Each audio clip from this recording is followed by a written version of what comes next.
This is my thank you slide. Is the mic on? Yeah. And also my conflict of interest slide. So I interested in reading and writing molecular engineering in a certain sense. And this isn't the way I would normally frame my talks, but I thought it might be more interesting to this particular audience to ask how can we extend the sort of atlases of function and anatomy that we're talking about here.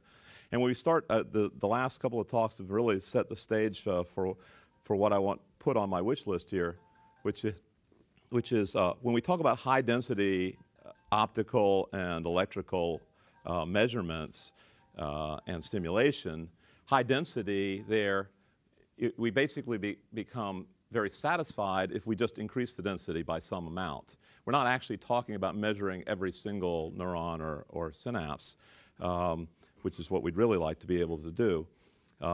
If we increase it from 10 measurements to 100, that's a really good thing. So I think that the way to get at that is by a combination of molecular engineering and instrumentation. So anyway, what we'd like to be able to do, so in this case, there were these 25 micron sections, results in about a 200 micron resolution. You use 8 of them to do, you use every 8th one in order to do a different probe. You have to do 6 to 8 probes per brain. And so you need to use thousands of brains to do this. And I think Sydney volunteered his brain and thousands of others for humans. And I think that's great. But what we'd really like to be able to do is do this with one brain. And I will make the argument that in situ multiplexing should be high on our list, where one brain we can get all the transcription factors either at the RNA or protein level. We need to be at subcellular resolution, not 200 micron. And we need to be able to deal with paralogs. Sydney also brought up, where there might be a very small difference at the amino acid level, but there could be a huge difference in their regulation. And so you need to be able to tell the difference between as little as one base pair, and I'll show you data that we can do both in situ multiplexing and single nucleotide differences, and we'd like to scale that up. I'll also show you a little progress that hopefully is complementary to what Sydney was talking about, looking at antibodies, where we are scaling up our ability to analyze antibodies, and this should be helpful both for reagents but also for understanding the immune response. And then finally, I think we're interested in humans. I'm very interested in what humans have in common with rodents, but also what humans have in common with humans, but not with rodents, and more importantly, what differs between humans, and how we can increase that diversity, not just study it, come up with humans that are even more different than the current ones. And just some of these slides I'm going to go through very quickly. This is basically a number of these slides. I'm representing a postdoctoral fellow, Fun Zhang, who has worked with Karl Dieserhoff and you've heard many of these optical methods used before, but we have two classes. This is this intersectional of cell type, enhancers and so forth, Kree-Lox, and I'm just listing some of the technologies that are used here. You can get a variety of wavelengths and various time frames. And some of these, at the core, have to be molecularly programmed. One of the ways to molecularly program them is using DNA binding domains to engineer things that might also be light regulated or not. And I'll come back to that theme in just a moment. First, I want to say that there's no reason not to dream big, because every now and then things go on exponential curves. This is factors of 10 on the y-axis here. And we were going along at a pretty good exponential curve since the dawn of molecular biology, similar to Moore's law, 1.5-fold per year. Around 2005, we shifted into even higher exponential of 10-fold per year in what's now called second or next generation sequencing and synthesis. And I'm going to go through some of those quite quickly and hopefully inspire you to use some of these next generation concepts in planning your experiments. So in summary, before we get into specific examples, I'm going to these numbers are important only in the sense that there's more than one way to do each of these. And I think it's very important. When we had a monopoly, things stagnated. We now have a huge number of ways of doing these, and I'm very excited about being involved in many of them. So we've worked with four different ways of doing oligonucleotide synthesis on chips, 4 different ways of doing error correction, which improves the error rate from about 10 to the minus 3 to 10 to the minus 4. If you really want to get high accuracy sequencing, it can get better than 10 to the minus 5. Just add, 10 to the minus 5 is easy. You can get better by adding money. You can coalesce this next generation synthesis and sequencing, and we've done that 2 different ways. We can do allele replacement 9 different ways, epigenetic programming, and by here I'm not talking necessarily about anything mysterious having to do with chromatin, but more in terms of just RNA and transcription factors. And DNA delivery. So here are the 4 different ways of making oligonucleotides on chips, ranging from inkjet to spatially patterned light, which goes into organic chemicals in a flow cell here to make very complex 15 million base pairs for $500, and that gets better by huge amounts every year. These have error rates on the order from the worst ones around 1 in 40 to the best ones around 1 in 500, 1 in 600, which is really remarkable for organic chemistry. We can do error correction with hybridization or enzymes. The next generation sequencing, these are 21 of my favorite companies in next generation sequencing. And what's not important for this conversation is the details, but each of these is a company, and they either involve single molecules and various underlying molecular biology. And the 6 above the green line here have been available for some time for any of you to use either as an instrument or as a service. Now most of the genes, if you go out and order a gene from a company, it will be made by first generation synthesis and first generation sequencing, meaning Sanger sequencing and synthesis on 1 oligonucleotide per column. You might have a lot of columns. But we have now coalesced next generation synthesis and next generation synthesis on either Phoebit or LC Sciences or Agilent chips with next generation sequencing either on in collaboration with Roche or with Danaher pollinator, and either pick and place robots or photochemistry in a flow cell, now aqueous flow cell rather organic chemistry. I said there would be 9 different ways of doing homologous recombination. There are 4 that are general homology based, including double-strand break repair, which we just published a paper a few days ago showing that this very commonly used method is actually not happening via double-stranded intermediate, but by a fully single-stranded intermediate, which makes it much more similar to this one that we've automated and made very high efficiency. We've increased the efficiency from 10 to the minus 5 to 8 at once, meaning you could think of that as 800% or 8 different mutations in one cell in one cycle, and we can cycle it 12 times a day. And we can also move around an entire genome by a very ancient method called conjugation. In addition, there are 5, so those all are the DNA doing most of the homology finding. In addition, there are 5 macromolecule protein and RNA that are mediating the DNA finding at site. This is for homologous allele exchange, where you're actually trying to make a particular construct. And these open up possibilities for engineering not just mice, but rats and many other model organisms and humans. And zinc fingers are what many of you know about. There's a new tau recognition that I'll mention very briefly, both in the context of homologous allele exchange, but also in terms of epigenetic reprogramming. So here is this new class of tau. The zinc fingers came from from vertebrate studies, and these came from actually studying bacterial plant pathogens. And they have, in a way, a much simpler code for getting, you'd like to be able to dial up a protein that can recognize any DNA. And this is from work that was published in Science from Koch et al.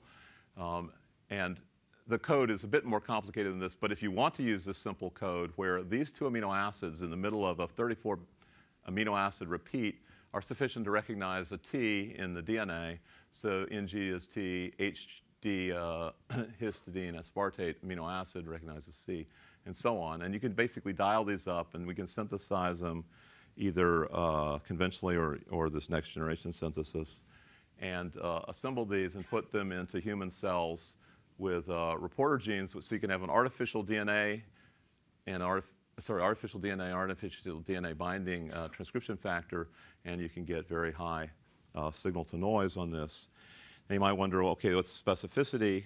So we've made many different mutants. These are just a subset where you change one or more base pairs at the target. Here, here's the canonical artificial recognition protein target, various point mutations, multiple mutations, and then mutations in the protein similarly. And you can see the kind of specificity that you expect. It's not perfect, but as you build up larger and larger sites, and the genome has very few close matches, and this is all engineerable.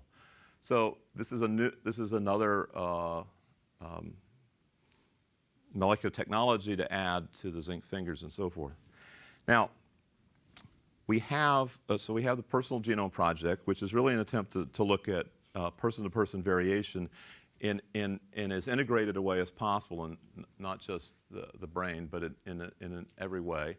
And the idea is not just to go from the 3 million alleles that make you different from me, straight to the traits that make you different from me, but to actually focus a lot of emphasis on the environments that make us different. Some of these environments have genomic components like microbial and allergens and so forth. And the therapies we take, the immuno response to self and so on. And in between are the way that these plays out in each of our cells. Now, each of these can be either observed or manipulated, and so I'm going to try to give you some feeling for that. There is an advantage to looking for extreme and distinctive traits in human genetics. This is having a renaissance of activity, as you'll see in the next couple of slides.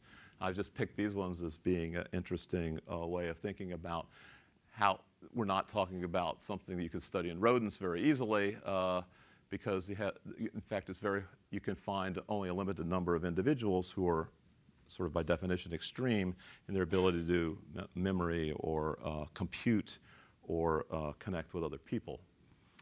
But this is the sort of thing you can do. 3 quick slides where if you have 4 genome sequences, you can get 2 alleles by increasing your stringency of what you consider a damaging allele, if these are very distinctive traits, and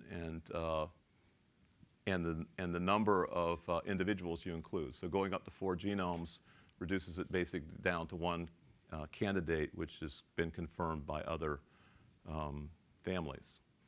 Here's 2 more papers, 2 more genome sequences, 3 alleles altogether, 1 compound heterozygote, and 1 single. Here's a family, 2 unaffected parents, 2 kids that are affected with 2 diseases each. One affects lungs, one affects face and limbs. Each of those was a compound heterozygote, meaning each parent had a recessive allele, and the kids were unfortunate enough to get 4 recessive alleles covering 2 genes. But sequencing these 4 genomes immediately found these 4 alleles, and then got another 10 alleles by looking at other families that had some of these diseases as well, but just focusing in on those genes at that point. So we'd like to generalize this a little bit more, and there now are the Personal Genome Project and a few branches of it worldwide. There's now branches in Korea, and Germany, Canada, and so on. And this is open access data, meaning that all the medical records other medical, non-medical traits, and genomic information is freely available for anybody that wants to look at it. You don't need to have your dean and the NIH approve.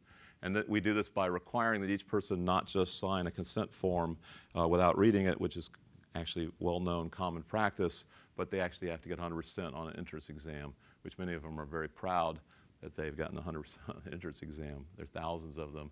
There's 16,000 volunteers. We have approval to go to 100,000 in the Boston branch of this, and that each branch has its own goals. And this is a multi-trait process. We're establishing pluripotent stem cells for each of these individuals, and the cell lines are available for anybody through Coalesce and other biobanks soon.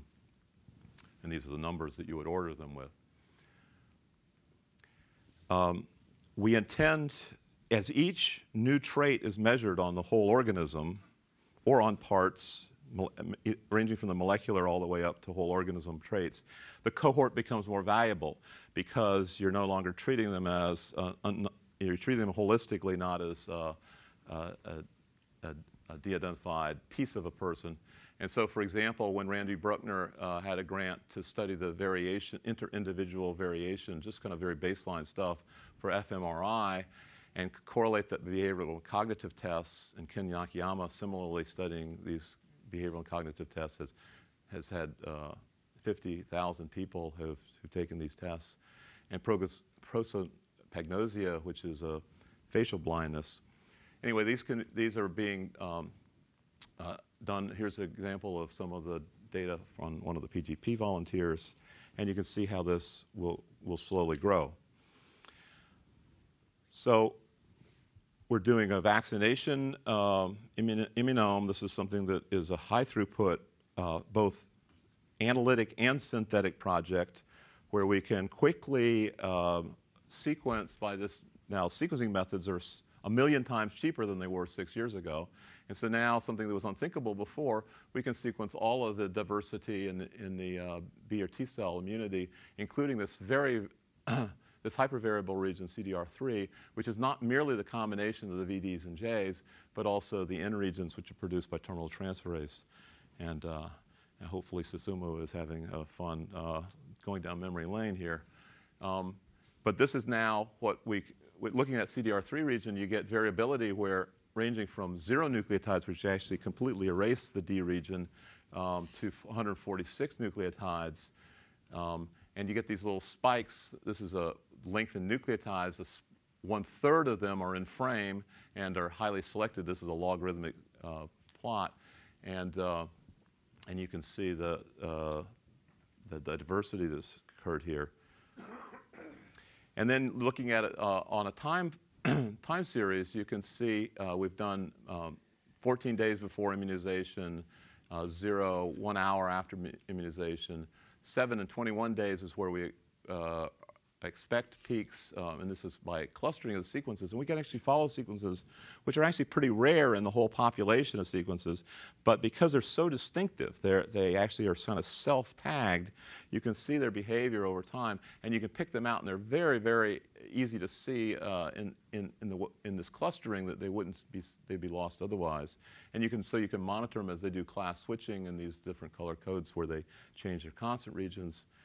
And in particular, we can now resynthesize them because this is all in the computer. We resynthesize them high throughput, and we test them for antigen binding, and huge enrichment in these 7 and 21 day samples so far for binding to the vaccine, in this case, seasonal influenza virus.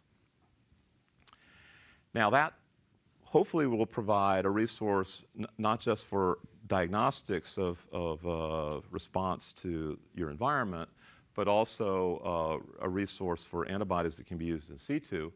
And this is some of the power of what you can do when you have in situ at resolution of subcellular.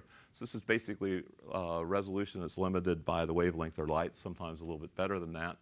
And here we've multiplexed 3 different molecular fluorescent probes, but the goal and have used computer algorithms to look at many different morphological features with standard and non-standard image processing. But the point is we'd like to go far beyond 3, and we'd like to be able to easily tell paralogs that are very close together in sequence space and quantitate them in situ. Here's an example of something we did with George Daly, where we were doing in situ sequencing, where one base pair matters. One base pair determines drug resistance to these various drugs, Gleevec and other drugs that affect the BCR-ABL kinase. And one base pair results in one amino acid change, results in the patient relapsing. And this is showing the patient curves where the patient starts to develop resistance, and then the dose is increased. And little green dots are the bad guys. These are the drug-resistant cells that are showing up in these in situ sequencing. And we can tell the difference between the one base pair difference between these cells and quantitate the number of cells.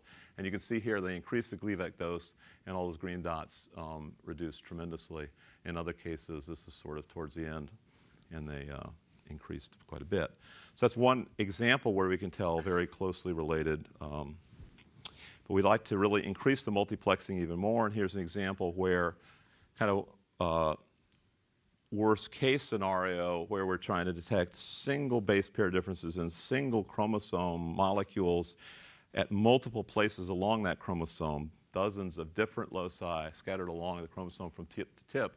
And here we've rigged it so that we knew, we knew the full genotype of the father in square here and the mother and the son, and we picked, just for illustrative purposes, those particular alleles that were all C's and G's in the father, homozygous A's and T's in the mother. Of course, the genomes, these are real examples, but the genomes are much more complicated than that. But here that you know the phase, and you can confirm the phase by looking at sequencing of multiple loci all along the chromosome, up to 150 million base pairs, and find every place there's a T coming in from the mother.